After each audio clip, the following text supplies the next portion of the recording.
Pernyataan Menteri Pariwisata saat kunjungannya ke Bali beberapa waktu lalu yang menolak kawasan Besakih dikeluarkan dari KSPN mengejutkan masyarakat Bali. Bagaimana tidak, sejak awal masyarakat Bali telah menolak dimasukkannya kawasan Besakih menjadi KSPN karena dinilai akan menghilangkan kesucian Pura Besakih yang menjadi salah satu pura kayangan jagat bagi umat Hindu di Bali khususnya. Masyarakat menilai pemerintah pusat arogan dan hanya mementingkan pendapatan negara. Sedangkan nilai kesucian yang selama ini dijaga umat Hindu tidak diperhatikan.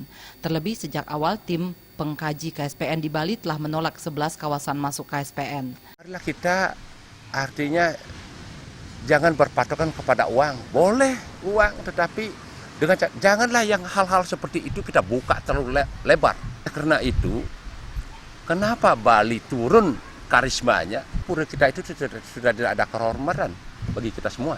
Kalau kita perhatikan, tetapi ini sejujurnya pemerintah kita juga harus berani berkata sejujurnya dan juga pihak pemerintah pusat juga harus sejujurnya.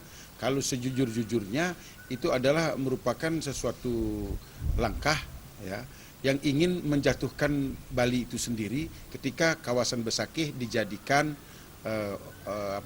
kawasan strategi pariwisata nasional. Jadi itu adalah suatu tindakan atau keinginan yang tidak sesuai dengan pendapat saya.